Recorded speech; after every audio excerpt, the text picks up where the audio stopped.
ദൈവനാമത്തിന് മഹത്വം ഉണ്ടാവട്ടെ. എൻ്റെ പേര് ധന്യ. ഞാൻ വരുന്നത് വയനാട് മാനന്തവാടിയുടെ അടുത്ത് പേരിയ എന്ന് പറയുന്ന സ്ഥലത്തു നിന്നാണ്. അമ്മ മാതാവ് പ്രത്യക്ഷപ്പെട്ട ഈ ആൾത്താരയിൽ നിന്ന് എന്നെ സാക്ഷ്യം പറയാൻ അനുവദിച്ച ഈശോയ്ക്കും അമ്മയ്ക്കും കോടാനുകൂടി നന്ദി പറയുന്നു. ഞാൻ 2018 ആദ്യമായിട്ട് ഉടമ്പടി എടുക്കുന്നത്. ഉടമ്പടി എടുത്ത് ഞാൻ ആദ്യം സാക്ഷ്യം പറഞ്ഞിട്ടുള്ളതാണ്. അതിനുശേഷം ഞാൻ 2020 ഓൺലൈൻ ഉടമ്പടി എടുത്തു.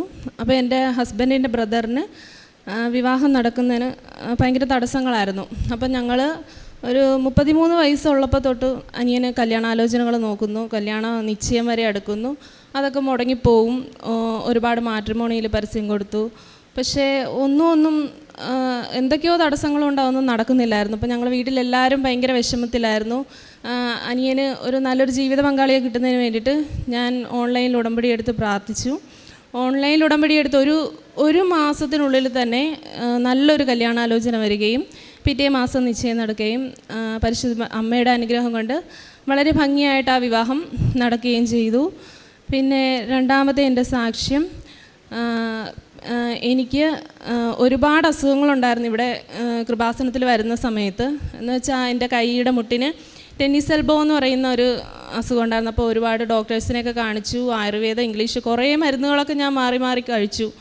അപ്പോൾ ഡോക്ടർ പറഞ്ഞു, ഇത് മരുന്ന് കഴിച്ച് മാറിയില്ലെങ്കിൽ കോർട്ടിസോൺ ഇഞ്ചെക്ഷൻ എടുക്കണം. അപ്പം എനിക്ക് എന്ത് അസുഖം വന്നാലും എന്ത് മരുന്ന് കിട്ടിയാലും ഞാൻ അതൊക്കെ ഗൂഗിൾ ചെയ്ത് നോക്കുന്നൊരു അസുഖം എനിക്കുണ്ട്. അപ്പം ഞാൻ അങ്ങനെ നോക്കിയപ്പോൾ അതിന് കുറേ സൈഡ് എഫക്റ്റ് ഉണ്ട്. അപ്പോൾ അത് ചെയ്ത് കഴിഞ്ഞാൽ പിന്നെ എനിക്ക് മുന്നോട്ട് ബുദ്ധിമുട്ടാണ്. കാര്യം ഒരു ഗ്ലാസ് വെള്ളം പോലും എനിക്ക് എൻ്റെ കൈ കൊണ്ട് എടുക്കാൻ പറ്റത്തില്ല, എൻ്റെ കുഞ്ഞുങ്ങളെ മുടിയൊന്നും കെട്ടിക്കൊടുക്കാൻ പറ്റത്തില്ല. അങ്ങനെയൊക്കെ വലിയ അസ്വസ്ഥതകളായിരുന്നു. പിന്നെ അതിനോടൊപ്പം തന്നെ ആർത്രൈസിൻ്റെ ഭാഗമായിട്ട് എനിക്ക് മുട്ടുവേദന. ഞാൻ സ്റ്റെപ്പ് കയറുമ്പോഴൊക്കെ എൻ്റെ മുട്ടിൻ്റെ ഉള്ളിൽ നിന്ന് കല്ല് പൊടിയുന്ന പോലത്തെ ശബ്ദമായിരുന്നു. പിന്നെ ഒരു 20 വർഷമായിട്ട് എനിക്ക് ശ്വാസം മുട്ടൽ അലർജി ഉണ്ട്. മഴ പെയ്യുമ്പോൾ ഞാൻ അകത്തിരിക്കുന്നെങ്കിലും പുറത്ത് മഴ പെയ്യുമ്പോൾ ഞാൻ അകത്തിരുന്ന് തുമ്മാൻ തുടങ്ങും. അങ്ങനെ അലർജി, ബുദ്ധിമുട്ട്, എനിക്ക് ഇല്ലാത്ത അസ്വസ്ഥതകളൊന്നുമില്ല. അപ്പം ഇവിടെ വന്ന് ഉടമ്പടി എടുത്തു. അത് നവംബർ മാസം 2021 അപ്പോൾ ഉടമ്പടി എടുത്തിട്ട് ഞാനിവിടെ വന്ന് ആൾത്താരെ വന്നെന്ന് മാതാവിൻ്റെ മുമ്പിൽ നിന്ന് പറഞ്ഞു, എൻ്റെ അമ്മേ, ഞാൻ ഏറ്റവും വലിയ വൈദ്യനായ ഈശോയുടെ മുമ്പിലാണ് ഞാൻ വന്ന് നിൽക്കുന്നത്. എന്നെ ഇനി അമ്മയും ഈശോയും ചികിത്സിച്ചാൽ മതി. ഇനി ഞാൻ ഒരു മരുന്നും കഴിക്കത്തില്ലെന്ന് പറഞ്ഞുകൊണ്ടാണ് ഞാനിവിടുന്ന് പോയത്. അതിനുശേഷം ഞാൻ ഇവിടുത്തെ നേർച്ച വസ്തുക്കളായ ഉടമ്പടി ഉപ്പും തേനും ഉടമ്പടി തൈലവും എല്ലാ ദിവസവും ഞാൻ ഉപയോഗിച്ച് പ്രാർത്ഥിക്കും. അതിൻ്റെ ഫലമായിട്ട് എനിക്ക് അങ്ങനെയുള്ള എല്ലാ അസ്വസ്ഥതകളും മാറിക്കിട്ടി. അത് പരിശുദ്ധ അമ്മയുടെ അനുഗ്രഹം ഒന്നുകൊണ്ട് മാത്രമാണ് ഞാൻ ഉറപ്പായും വിശ്വസിക്കുന്നു. ഇനി എൻ്റെ വേറൊരു സാക്ഷ്യം, ഞാൻ ഉടമ്പടിയിലായിരിക്കുമ്പോൾ തന്നെ എനിക്കൊരു പനി വന്നു. അപ്പോൾ പനി വന്ന് പാരസെറ്റമോൾ മരുന്നുകളൊക്കെ കഴിച്ചെങ്കിലും എനിക്ക് ഉറപ്പായൊരു വിശ്വാസമുണ്ട്, എൻ്റെ കൂടെ അമ്മയുണ്ട്, മാതാവ് ഉള്ളതുകൊണ്ട് എനിക്കൊന്നും സംഭവിക്കത്തില്ലെന്ന് എനിക്ക് ഉറപ്പായൊരു വിശ്വാസമുണ്ട്. അപ്പോൾ ഡോക്ടറിൻ്റെ അടുത്ത് പോയി മരുന്ന് കഴിക്കും, അതിനോടൊപ്പം തന്നെ നേർച്ച വസ്തുക്കളൊക്കെ കഴിക്കും. പക്ഷേ അത് കുറച്ചങ്ങോട്ട് കഴിഞ്ഞപ്പോഴത്തേക്കും എനിക്കത് പനി കുറച്ചുകൂടെ കടുത്തു. അപ്പോൾ എൻ്റെ ഉള്ളിൽ നിന്ന് ആരോ പറയുന്നുണ്ട്, നീ ഹോസ്പിറ്റലിൽ പോയി അഡ്മിറ്റ് ആകുക, എനിക്ക് തന്നെ എന്തോ കുഴപ്പങ്ങളൊക്കെ ഉണ്ടെന്ന് തോന്നി. അങ്ങനെ ഹോസ്പിറ്റലിൽ ചെന്നു. ഡോക്ടർ ബ്ലഡ് പരിശോധിച്ചപ്പോൾ പറഞ്ഞു, നിൻ്റെ കൗണ്ട് കുറയുവാണ്, അഡ്മിറ്റ് ആകാൻ പറഞ്ഞു. അപ്പം ഞാൻ പറഞ്ഞു, എനിക്ക് എൻ്റെ മക്കളൊക്കെ സ്കൂളിൽ പോകുന്നത്, അപ്പോൾ എനിക്ക് അഡ്മിറ്റ് ആകാൻ പറ്റത്തില്ല, എനിക്ക് ആൻറ്റിബയോട്ടിക് തന്നാൽ മതിയെന്ന് പറഞ്ഞുകൊണ്ട് ഞാനവിടെ ഹോസ്പിറ്റലിൽ നിന്ന് ഹസ്ബൻഡുമായിട്ട് പോകുന്നു. പക്ഷേ അന്ന് രാത്രി എന്ന് പറയുമ്പോൾ എൻ്റെ അവസ്ഥ വളരെ വലിയ, എനിക്ക് ശ്വാസം എടുക്കാൻ പറ്റുന്നില്ല, ചുമ നിർത്താൻ പറ്റുന്നില്ല. അങ്ങനെ പിറ്റേ ദിവസം തന്നെ ഞങ്ങൾ ഹോസ്പിറ്റലിലേക്ക് പോയി. അപ്പോൾ പോകുമ്പോൾ എൻ്റെ ഉള്ളിൽ നിന്ന് ആരോ പറയുന്നുണ്ട്, ഞാൻ നിന്നെ സുഖപ്പെടുത്തുന്ന കർത്താവാണ്, നീ ശാന്തമായിട്ടിരുന്നാൽ മതി, കർത്താവ് നിനക്ക് വേണ്ടി യുദ്ധം ചെയ്തോളും. പക്ഷേ എൻ്റെ അവസ്ഥ അത്രയും വലുതെങ്കിലും അമ്മയുടെ കാശുരൂപം മുറുകെ പിടിച്ചുകൊണ്ട് ഞാൻ ഹോസ്പിറ്റലിൽ പോയി. അവിടെ അഡ്മിറ്റായി. ഒരു 10-18ഓളം ബ്ലഡ് ടെസ്റ്റൊക്കെ ചെയ്തു. പക്ഷേ എനിക്ക് എല്ലാം നെഗറ്റീവാണ്. പക്ഷേ എൻ്റെ പനി കുറയുന്നില്ല. എൻ്റെ കണ്ണുകളിലൊക്കെ മുഴുവൻ കുരുക്കൾ നിറഞ്ഞു, വായിൽ അൾസർ പോലെ. ഞാനൊരു ഗ്ലാസ് വെള്ളം കുടിക്കുമ്പോഴത്തേക്കും അത് താഴോട്ട് ഇറങ്ങി വരുന്നത് വരെ എനിക്കറിയാൻ പറ്റും. എൻ്റെ മേത്തൊക്കെ ശരീരത്തൊക്കെ ഇങ്ങനെ കുരുക്കൾ പോലെ പൊങ്ങി. അപ്പം ഞാൻ ഓർത്തു, ഇനി ഡെങ്കിപ്പനിയാണോ എന്താണോ എന്നൊന്നും അറിഞ്ഞൂടാ. ബ്ലഡ് പരിശോധിച്ചു. ഡോക്ടർ പറഞ്ഞു, നമ്മുടെ ലിവർ ഫങ്ഷൻ ഒന്ന് ടെസ്റ്റ് ചെയ്ത് നോക്കാമെന്ന് പറഞ്ഞു. അപ്പോൾ അതും ടെസ്റ്റ് ചെയ്തു. അപ്പോൾ നമ്മുടെ സാധാരണ ഒരു മനുഷ്യന് നമ്മുടെ SGPT SGOT ഒരു 35 താഴെ മതിയായിരുന്നു. പക്ഷേ അന്ന് എൻ്റെ ലിവർ ഫങ്ഷൻ ടെസ്റ്റ് ചെയ്തപ്പോഴത്തേക്കും എനിക്കത് 1000-900 ഒക്കെ ആയിരുന്നു. അപ്പോൾ തന്നെ എനിക്ക് കുറച്ച് പേടി. ഞാനോർത്ത്, എന്താ മാതാവ് ഇങ്ങനെ സംഭവിക്കുന്നത്? അപ്പോൾ അന്ന് രാത്രി ഞാനിങ്ങനെ ഒരു സ്വപ്നം കാണുവാണ്. മാതാവ് എന്നെ നോക്കി ചിരിച്ചുകൊണ്ടിരിക്കുന്നു. എനിക്ക് ബോധമില്ലാതെ ഞാൻ കിടക്കുവാണ്. അപ്പോൾ ഞാൻ പറഞ്ഞു, ഞാൻ ഇത്രയും ബോധം കെട്ട അവസ്ഥയിൽ കിടന്നിട്ടും എന്നെ നോക്കി ചിരിക്കാനാണോ അമ്മയെ തോന്നുന്നതെന്ന് ചോദിച്ചു. അതിനുശേഷം എൻ്റെ സ്കാൻ ചെയ്തു. സ്കാൻ ചെയ്യുമ്പോഴത്തേക്കും ഡോക്ടർ എന്നോട് ചോദിച്ചു, പാരസെറ്റമോൾ അങ്ങനെ വല്ല മരുന്നും കഴിക്കുന്നുണ്ടോ എന്തോ. ഞാൻ പറഞ്ഞു, ഡോക്ടറെ ഞാൻ ഒരു മരുന്നും കഴിക്കാറില്ല, എനിക്ക് എന്ത് വയ്യായ്ക വന്നാലും ഞാൻ കൃപാസനത്തിലെ ഉടമ്പടി നേർച്ച വസ്തുക്കളാണ് കഴിക്കുന്നത്, എനിക്കതുകൊണ്ട് എനിക്കൊന്നും വരുത്തത്തില്ല. അപ്പോൾ ഡോക്ടർ പറഞ്ഞു, അപ്പം ഞാൻ പറഞ്ഞു എന്തുണ്ടെങ്കിലും പറയണം ഡോക്ടറെ എന്നോട്, എനിക്ക് അങ്ങനെ പേടിയൊന്നുമില്ല എന്ന് പറഞ്ഞിട്ട് ഞാൻ എൻ്റെ കാശുരൂപം ഇങ്ങനെ മുറുകെ പിടിച്ച് കിടക്കുവാണ്. അപ്പോൾ ഡോക്ടർ സ്കാൻ ചെയ്തിട്ട് പറഞ്ഞു, നിൻ്റെ ലിവറിൽ ബ്ലഡ് ക്ലോട്ടായിക്കൊണ്ടിരിക്കുവാണ്, മഞ്ഞപ്പിത്തം കരളിൽ ബാധിച്ചിട്ടുണ്ട്. ഞാൻ പറഞ്ഞോ കുഴപ്പമില്ല. അപ്പോൾ ഡോക്ടർ പറഞ്ഞു, കരൾ ഒരു ജീർണിച്ച അവസ്ഥയിലാണെന്ന് പറഞ്ഞു. ഞാൻ പറഞ്ഞ് എനിക്കൊന്നും സംഭവിക്കത്തില്ല, ഞാൻ അവിടുന്ന് സാധാരണ എന്നെ ഒരു സ്ട്രക്ചറിൽ വേണം മേളിലോട്ട് കൊണ്ടുപോകാനായിട്ട്. ഞാൻ പറഞ്ഞു എനിക്ക് കുഴപ്പമൊന്നുമില്ലെന്ന് പറഞ്ഞ് ഞാൻ നടന്ന് മേളിൽ ചെന്ന്. പിന്നെ എനിക്ക് തന്നെ അറിഞ്ഞുകൂടെ എന്താ സംഭവിക്കുന്നതെന്ന്. എൻ്റെ ബോധം നഷ്ടപ്പെടുന്നു. എനിക്ക് ചുമയെന്ന് വെച്ചാൽ ഒരിക്കലും എൻ്റെ ജീവിതത്തിൽ ഇങ്ങനെ ഒരു ചുമ വന്നിട്ടില്ല. ശ്വാസം എടുക്കാൻ പറ്റുന്നില്ല, എൻ്റെ ഓക്സിജൻ ലെവൽ കുറഞ്ഞു പോകുന്നു. എൻ്റെ ഹസ്ബൻഡ് മാത്രമേ എൻ്റെ കൂടെയുള്ളൂ വീട്ടിൽ. എൻ്റെ മക്കൾ ഒറ്റയ്ക്കായതുകൊണ്ട് വേറെ ആരും കൂടെ വന്ന് നിൽക്കാനൊന്നുമില്ല. അപ്പോൾ ഹസ്ബൻഡും ആകെ പേടിച്ചു പോയി, നമുക്ക് എവിടെ വേണമെങ്കിലും കൊണ്ടുപോകാമെന്നൊക്കെ പറഞ്ഞു. അങ്ങനെ ഞാൻ പറഞ്ഞു എന്നെ എവിടെയും കൊണ്ടുപോകണ്ട, എനിക്ക് എൻ്റെ മാതാവിൻ്റെ ഉടമ്പടി തൈലം എടുത്തു തരാൻ പറഞ്ഞു. അങ്ങനെ ഞാൻ മാതാവിൻ്റെ ഉടമ്പടി തൈലം 2-3 തുള്ളി എൻ്റെ വായിലോട്ട് ഇരിച്ചു. അപ്പം മരുന്ന് തരുന്ന അനുസരിച്ചിട്ട് പനി കുറയും, കുറച്ച് നേരം കഴിയുമ്പോൾ അതിൻ്റെ ഇരട്ടിയായിട്ട് ഞാൻ വിറയ്ക്കുകയും പനിക്കുകയും ചെയ്യുന്നു. അങ്ങനെ ഞാൻ ഈ ഉടമ്പടി തൈലം കുരിശ് വരച്ച് പ്രാർത്ഥിച്ചു. ഇവിടുത്തെ ഉടമ്പടി ആരാധന. അപ്പോൾ എൻ്റെ ഹസ്ബൻഡ് എനിക്ക് ഒരു സാക്ഷ്യം എടുത്ത് വെച്ച് തന്നു. അത് വെച്ചതെന്ന് വെച്ചാൽ ഇവിടെ വെൻറ്റിലേറ്ററിലായിരുന്ന ഒരു കുട്ടിയുടെ അടുത്ത് മാതാവ് വന്ന് സൗഖ്യപ്പെടുത്തുന്ന ഒരു സാക്ഷ്യമായിരുന്നു. ഞാൻ പറഞ്ഞു, എൻ്റെ അമ്മയെ സഞ്ചാരി മാതാവേ, ഇവിടെ ആശുപത്രിയിൽ വന്ന് എന്നെ സൗഖ്യപ്പെടുത്തണമെന്ന് ഞാൻ അവിടെ നിന്ന് കരഞ്ഞ് നിലവിളിച്ച് പ്രാർത്ഥിച്ചു.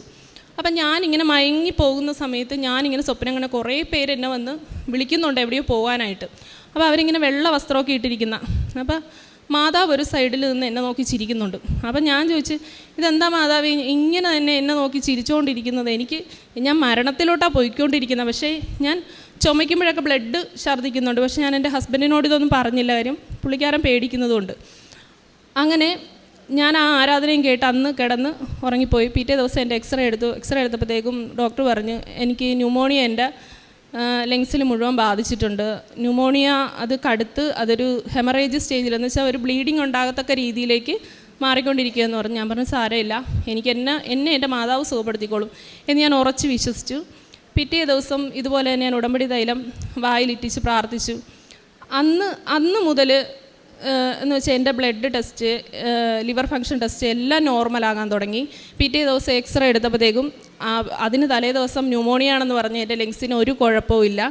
അങ്ങനെ പരിശുദ്ധ അമ്മ എന്നെ അതിൽ നിന്നും അത്ഭുതകരമായിട്ട് എൻ്റെ ജീവൻ എന്നെ മരണത്തിൽ നിന്നും രക്ഷപ്പെടുത്തി. 3-ാമത്തെ സാക്ഷ്യം, എൻ്റെ അനിയത്തി കേട്ടറ്റ് എക്സാം 2-3 പ്രാവശ്യമൊക്കെ അറ്റൻഡ് ചെയ്തിരുന്നു. പക്ഷേ അത് കിട്ടുന്ന 1 മാർക്കിനൊക്കെ അത് അങ്ങോട്ടും ഇങ്ങോട്ടുമൊക്കെ നഷ്ടപ്പെട്ടു പോകുമായിരുന്നു. അത് ഞാൻ ഉടമ്പടി പുതുക്കിയപ്പോഴത്തേക്കും അത് ഞാൻ നിയോഗം വെച്ചിട്ടുണ്ടായിരുന്നു. ഈ പ്രാവശ്യം കേട്ടറ്റ് എക്സാമിൽ നല്ല മാർക്ക് നൽകി പരിശുദ്ധാമ്മ അനുഗ്രഹിച്ചു. അതുപോലെ തന്നെ എൻ്റെ ചേച്ചിയുടെ മോള് BSc നഴ്സിംഗ് 2nd ഇയർ പഠിച്ചുകൊണ്ടിരിക്കുകയാണ്. അപ്പോൾ എക്സാം കഴിയുമ്പോഴത്തേക്കും എന്നോട് പറഞ്ഞു, എൻ്റെ ആൻറ്റി എക്സാം ഭയങ്കര പാടായിരുന്നു, എനിക്ക് ടഫായിരുന്നു. ഞാൻ പറഞ്ഞു മോള് വിഷമിക്കേണ്ട, മാതാവെല്ലാം നോക്കിക്കോളും. റിസൾട്ട് വന്നപ്പോഴത്തേക്കും ഫസ്റ്റ് ക്ലാസ്സോടുകൂടി എൻ്റെ ചേച്ചിയുടെ മോള് നല്ല മാർക്കോടുകൂടി തന്നെ ജയിച്ചു. പിന്നെ വ്യക്തിപരമായ ജീവിതത്തിൽ ഞാൻ സാധാരണ നമ്മൾ എന്തെങ്കിലും ആവശ്യം വരുമ്പോൾ മാത്രം അടുപ്പിച്ച് പള്ളിയിൽ പോകുന്നൊരു വ്യക്തിയായിരുന്നു ഞാൻ. പക്ഷേ ഇപ്പോൾ ഉടമ്പടി എടുത്ത ശേഷം എല്ലാ ദിവസവും തന്നെ കുർബാന മുടങ്ങാതെ കാണുന്നതിനും അല്ലാതെ തന്നെ കൊന്തയൊല്ലി പ്രാർത്ഥിക്കുന്നതിനുമൊക്കെ ദൈവം ഒരുപാട് അനുഗ്രഹം തന്നു. പിന്നെ പ്രേക്ഷിത പ്രവർത്തനം പത്രമൊക്കെ വാങ്ങിച്ചുകൊണ്ട് ഞങ്ങൾ എല്ലാ വീടുകളിലും തോറും ഞാനും ഹസ്ബൻഡും കൊണ്ടുനടന്ന് കൊടുക്കാറുണ്ട്. അല്ലാതെ പിന്നെ എന്നെക്കൊണ്ടാവുന്ന സഹായം ഞാൻ എല്ലാവർക്കും കാരുണ്യപ്രവൃത്തിയായിട്ടും എന്ത് സഹായം ചോദിച്ചാലും ഞാൻ അവർക്കൊക്കെ ചെയ്തു കൊടുക്കാറുണ്ട്. ഇത്രയും അനുഗ്രഹങ്ങൾ തന്ന അമ്മയ്ക്കും ഈശോയ്ക്കും 1000 നന്ദി. ഒരു സാക്ഷ്യം കൂടെ പറയാനുണ്ടായിരുന്നു. ഞങ്ങൾക്ക് സ്വന്തമായിട്ട് കുറച്ച് സ്ഥലമുണ്ടപ്പോൾ എൻ്റെ ഹസ്ബൻഡ് 10-12 വർഷമായിട്ട് ഗൾഫിൽ തന്നെയാണ്. പക്ഷെ ഞങ്ങൾക്ക് അവിടെ ഒരു വീട് വെക്കാനോ ഒന്നും സാധിച്ചിരുന്നില്ല. അപ്പോൾ ഞാനിവിടെ വന്ന് പലരും ഇങ്ങനെ സാക്ഷ്യം പറയുന്ന കേട്ടിട്ടുണ്ട്. വീട് സ്ഥലവും അമ്മയോട് ചോദിച്ച് പ്രാർത്ഥിച്ചപ്പോഴത്തേക്കും മാതാവിൻ്റെ ദേവാലയത്തിൻ്റെ അടുത്ത് തന്നെ അമ്മ വീട് സ്ഥലവും തന്ന് അനുഗ്രഹിച്ചെന്ന്. അപ്പം ഞാനും ഇവിടെ വരുമ്പോഴത്തേക്കും ഇതൊക്കെ കേൾക്കുമ്പോൾ ഞാനും അങ്ങനെ പ്രാർത്ഥിച്ചിരുന്നു. അങ്ങനെ അമ്മയോട് ഈ ഉടമ്പടിയിൽ നിയോഗം വെച്ച് പ്രാർത്ഥിച്ചതിൻ്റെ ഫലമായിട്ട് ഞങ്ങൾക്ക് പരിശുദ്ധ മാതാവിൻ്റെ ദേവാലയത്തിനടുത്ത് തന്നെ വീട് സ്ഥലവും വാങ്ങിക്കാൻ സാധിച്ചു. അത് കൂടാതെ തന്നെ വേറെ കുറച്ച് സ്ഥലം കൂടെ അമ്മ ഞങ്ങൾക്ക് തന്നു അനുഗ്രഹിച്ചു. അമ്മയ്ക്കും ഈശോയ്ക്കും 1000 നന്ദി. പരിശുദ്ധ അമ്മയുടെ മധ്യസ്ഥയിലേറെ പ്രത്യേകിച്ച് ഈ ഒരു സാക്ഷ്യത്തിൽ നമ്മൾ കേട്ടും അല്ലെങ്കിൽ പ്രാർത്ഥനയോടെ കേൾക്കുമ്പോൾ മനസ്സിലാകുന്നത് മാതാവിൻ്റെ വലിയൊരു സാന്നിധ്യം അനുഭവിക്കാനായിട്ട് ഇടവരുന്നു എന്നുള്ളതാണ്. അതിപ്പോൾ മാതാവിനെ സ്വപ്നത്തിൽ കാണുക എന്ന് പറയണത് അത് വലിയൊരു ദൈവാനുഗ്രഹമായിട്ടും അല്ലെങ്കിൽ ഉടമ്പടി ഇരിക്കുന്നവരങ്ങനെ ഒരു സ്വപ്നത്തിൽ കാണുക എന്ന് പറയണത് എപ്പോഴും ഉടമ്പടിയുടെ ഒരു ദൈവാനുഭവമായിട്ടും പരിശുദ്ധ അമ്മയുടെ സഞ്ചരിക്കുന്ന സാന്നിധ്യമായിട്ടാണ് നമ്മളിതിനെ വായിക്കുന്നത്. നിങ്ങൾ സാക്ഷ്യങ്ങൾ പരിശോധിച്ചാൽ കുറേയേറെ സാക്ഷ്യങ്ങളിൽ മാതാവിനെ സ്വപ്നത്തിൽ കണ്ടുവെന്നും നേരിട്ട് കണ്ടുവെന്നും ദർശനത്തിൽ കണ്ടുവെന്നും കൂടെ വന്നു അങ്ങനെ ഒരുപാട് സാക്ഷ്യങ്ങൾ.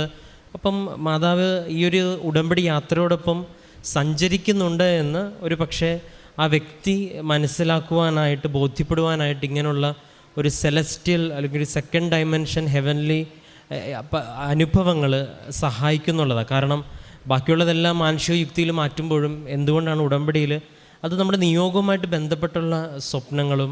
കാരണം ഈ സ്വപ്നം ബൈബിളിൻ്റെ പശ്ചാത്തലത്തിൽ നിങ്ങൾക്കറിയാം ദൈവികമായ ഹിതം വെളിപ്പെടുത്തുന്ന കർത്താവ് ഉപയോഗിക്കുന്ന ഒരു സ്വപ്നത്തിൻ്റെ മാർഗ്ഗമാണ്. അത് ഔസേപ്പിതാവിൻ്റെയൊക്കെ തിരുനാൾ ആഘോഷിച്ച് നമ്മൾ വരുമ്പം ഔസേപ്പിതാവിന് സ്വപ്നത്തിലാണ് മാതാവിൻ്റെ കാര്യം. അപ്പം ഈ ഒരു സ്വപ്നം അല്ലെങ്കിൽ പൂർവ്വപിതാവായ ഔസേപ്പിതാവിൻ്റെ അല്ലെങ്കിൽ ജോസഫിൻ്റെ സ്വപ്നവും നമ്മൾ ഇതെല്ലാം അതിന് വ്യാഖ്യാനം കൊടുക്കുന്നു. അപ്പോൾ ബൈബിളിൻ്റെ പശ്ചാത്തലത്തിൽ ദൈവം എടുത്തുപയോഗിക്കുന്ന ഒരു ഉപകരണമായിട്ട് സ്വപ്നം എന്ന മാധ്യമത്തെ ദൈവം ബൈബിൾ ഉപയോഗിക്കുന്നുണ്ട്. ഇന്നും അത് തുടരുന്നുണ്ട് എന്ന് വേണം പറയാനായിട്ട്. കാരണം ഒരുപാട് പേര് ഇതുണ്ട്. പിന്നെ രണ്ടാമത്തേത് ഈ സാക്ഷ്യങ്ങൾ കേട്ട് പ്രാർത്ഥിക്കുമ്പോൾ അല്ലെങ്കിൽ അതിനാണ് ക്ലാരിറ്റി കിട്ടണത്. ഒരു സാക്ഷ്യത്തിൽ ഞാൻ കേട്ടു ഇങ്ങനെ വന്ന് സൗഖ്യം, ഞാൻ വേറൊരു സാക്ഷ്യത്തിൽ അങ്ങനെ.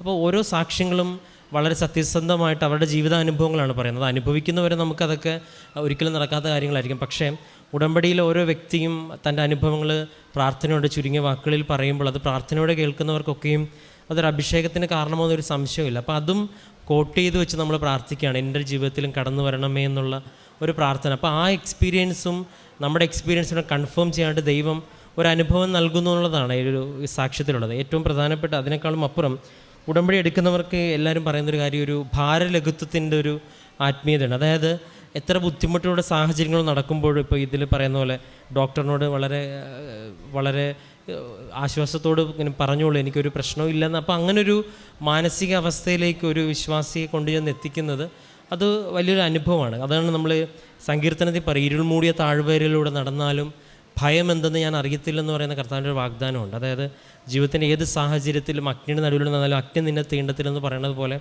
ഇതൊരു ഉടമ്പടിയുടെ ഒരു പ്രോമിസാണ്. കാരണം എന്ത് നടന്നാലും എന്ത് സംഭവിച്ചാലും somebody is there to support, somebody is there to lead me എന്നുള്ളൊരു ബോധ്യം ഒരു വ്യക്തിക്ക് കിട്ടുന്നത് എങ്ങനെയാണെന്നുള്ള ചോദ്യത്തിനാണ് പിന്നീട് പറയുന്നത്. അത് പ്രാർത്ഥനയും പ്രവർത്തനങ്ങളും വിശ്വാസത്തിൻ്റെ പ്രവർത്തനങ്ങളും ഇതെല്ലാം പ്രധാനപ്പെട്ട, ഏറെ പ്രത്യേകിച്ച് ഈ വ്യക്തിക്ക് ലഭിച്ച ആ സ്വർഗീയമായ ഇടപെടലിനും ആ ബോധ്യത്തിനും ഒപ്പം അതിലേക്ക് ഇടവന്ന എല്ലാ സാഹചര്യങ്ങളെയും പ്രതി നമുക്ക് കരങ്ങളടിച്ച് ദൈവത്തിൻ്റെ നാമം മഹത്വപ്പെടുത്താം.